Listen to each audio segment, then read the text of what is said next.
From Montana's news leader, this is the MTN Noon News. Good afternoon and thanks for joining us on the Noon News. I'm Diane Parker. Miller has our Wednesday forecast plus major layoffs announced at a Montana mine. But first, our top story. Members of Montana's Freedom Caucus are explaining why they're calling for a special session to address property taxes. Here's MTN's David J. Some in the legislature want to call for a special session to address property taxes. It will take 76 legislators to make that happen for a possible start date of January 15th. There's a lot of people out there that are hurting. If there's one thing that unites Montanans, it's property taxes. Many don't like paying them, and most are less than thrilled to learn they'll now have to pay even more. It's overburdening because, like, I have my own personal house, I have a rental property, and plus I have a storage building, and I'm getting whacked 3 times. Dale Ramber is among the many who is welcoming any potential help from the legislature. Last week, the Montana Supreme Court sided with the state, ordering counties to collect more mills than most had collected, stating authority to collect statewide mills rests with the state alone. That means paying an additional $70 for the owner of a $300,000 home. As a landlord, Ramber says he'll have to pass the extra taxes on to his renters. Nobody has a money tree in the backyard, at least I don't. And that's something some legislators understand. Our constituents are screaming about property taxes rising. State Senator Barry Usher is part of the Montana Freedom Caucus, made up of 20 Republican legislators. The group has asked for a special session and wants to return surplus tax revenue and pass a taxpayer Bill of Rights. Now or in the future, when we have a surplus, that it automatically goes back to the people, the taxpayers, without the legislature having to pass another bill to say it needs to go back. Usher says the Freedom Caucus would also like to limit the state's ability to bank mills and reduce levy equalization from 95 to 85 mills. 49 of 56 counties did not want to add banked mills and chose to go with 77.9 mills instead of 95 that the state wanted. Usher says the caucus had been considering asking for a special session even before the court ruling. We were ready to bring it out anyway. It was irrelevant. Usher expects the ballots for a special session to go out to legislators on Friday. In Billings, David J., MTN News. New this noon, more than 100,000 Montanans have had their health coverage under the state Medicaid program terminated. This comes with the state now 7 months into its statewide review of all Medicaid recipients' eligibility.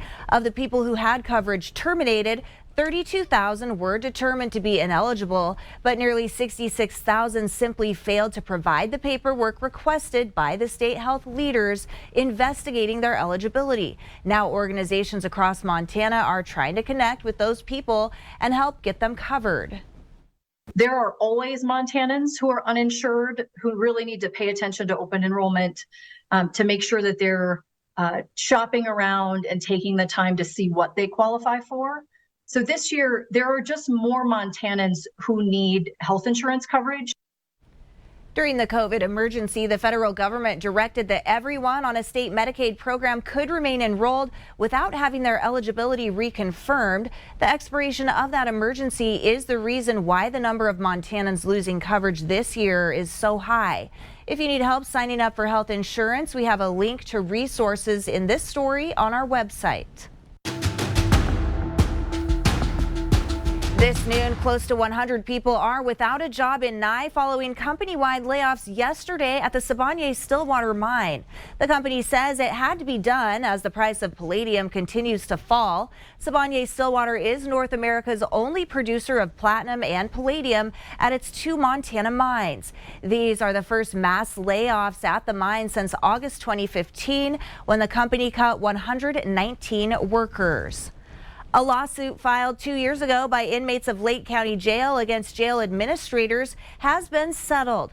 Upper 7 Law, the firm representing the inmates, reports the jail agreed to several major changes to the facility and operations. The agreement stems from a 2022 lawsuit filed on behalf of dozens of inmates who said conditions there were inhumane. Court documents depicted a ventilation system that did not function, heat and water issues, as well as overcrowding problems. problems. Upper 7 also states that while a Christian pastor was allowed to visit regularly, Native American inmates had no similar access to their religious leaders. The former tribal operations manager for the Blackfeet tribe, James C. McNeely, was arraigned Tuesday at the United States District Court in Great Falls. McNeely has been charged with 12 federal felonies, including wire fraud. He's accused of stealing more than $78,000 from the Blackfeet tribe and related American Rescue Plan Act funds. The maximum sentence could be up to 20 years in prison for each felony. McNeely pleaded not guilty, and the judge released him on his own recognizance. And we now know the name of the man who authorities say was murdered in Red Lodge last week. Carbon County Sheriff Josh McQuillan says 44-year-old Ren Peterson III was shot and killed in the 800 block of Bonner Avenue North last week. No other details have been released. Peterson died before first responders could get him to the hospital. There's no shortage of holiday cheer in downtown Bozeman. Tuesday, the iconic Christmas decorations, often referred to as the spiders, went up above Main Street. The official lighting of the downtown decorations is Saturday afternoon as part of the Christmas Stroll Parade. And that's a look at some of the day's top stories. Storm Tracker weather starts now with meteorologist Miller Robson. Hopefully it's been a great Wednesday for you so far. Our local forecast coming up, but first, what's going on across the U.S. today, East Coast and down south. Below average temperatures rock on for another day. In fact, they've had freezing temperatures overnight down there.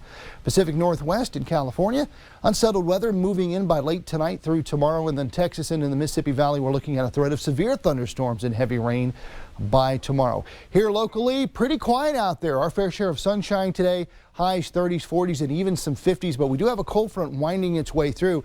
That's going to cool us down moving forward. Mountain snow on the way, but will that make it to the lower elevations? We'll take a look coming up.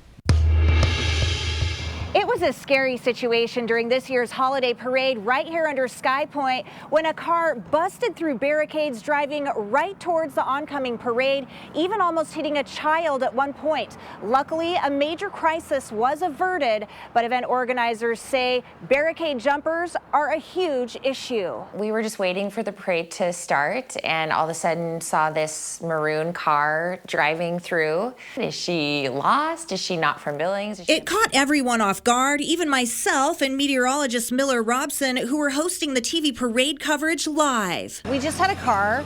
Oh, we had I don't know if you can see pedestrian come through. We had a car.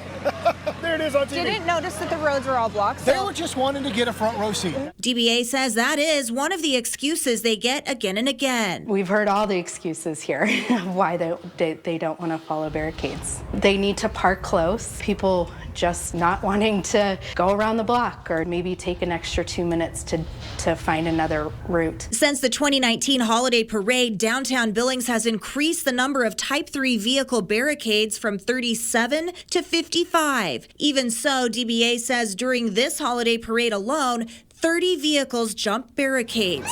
In fact, Billings police were responding to another barricade jumper when the now famous barricade jumper drove right through Sky Point. My fellow teammates jump in and try to guide her out safely. She had to run and stop this car from moving so fast through the crowd. Miss Lindsay Richardson, she ran out. She's at downtown Billings and she was like, no, stop.